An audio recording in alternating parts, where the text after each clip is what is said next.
বাঁচতে চাই বললাম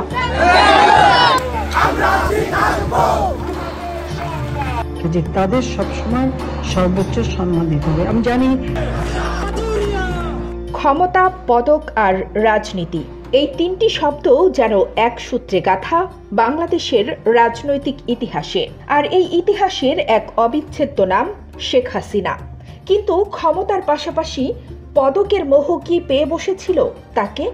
রোহিঙ্গা সংকট থেকে পার্বত্য শান্তি চুক্তি, সবকিছুর পেছনে কি লুকিয়েছিল নোবেল পুরস্কারের আকাঙ্ক্ষা?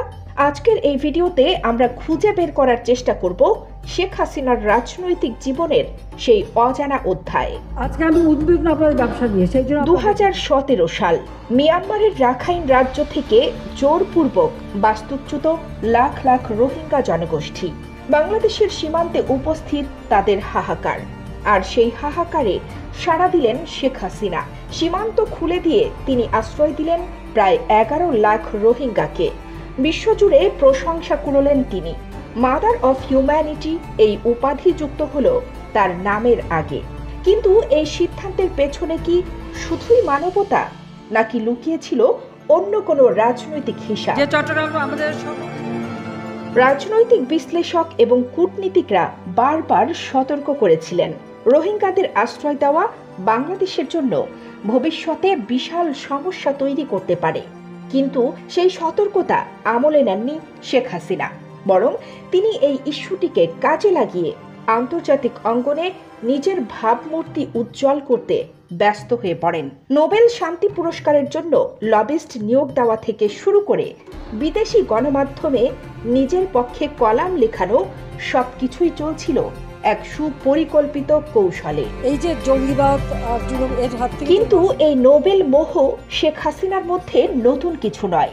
1996 সালে প্রথমবারের মতো ক্ষমতায় আসার পরেই তিনি পার্বত্য চট্টগ্রামে শান্তি প্রতিষ্ঠার নামে একটি চুক্তি করেন। 1997 সালের 2 ডিসেম্বর পার্বত্য শান্তি চুক্তি।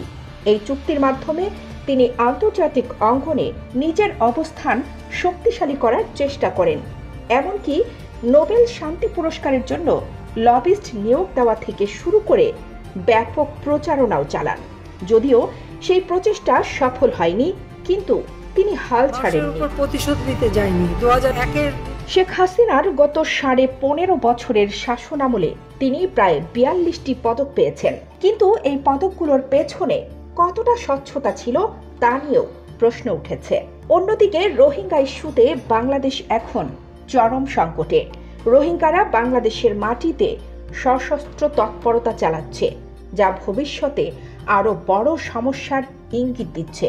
প্রশ্ন হলো, এই সংকটের দায় কি শুধুই আন্তর্জাতিক সম্প্রদায়ের, নাকি এর পেছনে আমাদের নেতৃত্বের ভুল সিদ্ধান্তও দায়ী?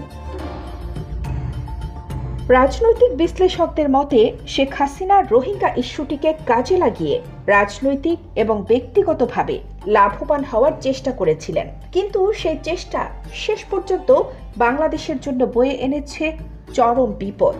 রোহিঙ্গাদের পুনর্বাসনের নামে কক্সবাজারের উখিয়া টেকনাফ এলাকা জুড়ে তৈরি হয়েছে বিশাল শরণার্থী শিবির, যা বাংলাদেশের অর্থনীতি, পরিবেশ এবং নিরাপত্তার জন্য হুমকি হয়ে দাঁড়িয়েছে। ক্ষমতা এবং পদকের মোহ কি একজন নেতাকে এতটাই অন্ধ করে দিতে পারে যে তিনি দেশের ভবিষ্যৎকে ঝুঁকিতে ফেলতেও পিছুপা হন না? শেখ হাসিনার এই রাজনৈতিক খেলা শেষ পর্যন্ত বাংলাদেশের জন্য কি বয়ে আনবে? সমাধান নাকি নতুন সংকট? এই প্রশ্নের উত্তর হয়তো ইতিহাসই দেবে, কিন্তু আমরা যেন এই ইতিহাস থেকে শিক্ষা নেই, যাতে ভবিষ্যতে আর কেউ পদকের মোহে দেশের স্বার্থকে বিসর্জন না দেয়। এই ভিডিওটি যদি আপনার ভালো লেগে থাকে তাহলে লাইক করুন, শেয়ার করুন এবং আমাদের চ্যানেলটি সাবস্ক্রাইব করতে ভুলবেন না। আপনার মতামত আমাদের কাছে গুরুত্বপূর্ণ। কমেন্টে জানান আপনি কি মনে করেন শেখ হাসিনার এই রাজনৈতিক কৌশল সম্পর্কে। আগামী ভিডিওতে আবার দেখা হবে। ততক্ষণ পর্যন্ত ভালো থাকুন, সুস্থ থাকুন। কানিজ ফাতেমা নিপা, খবর সংযোগ।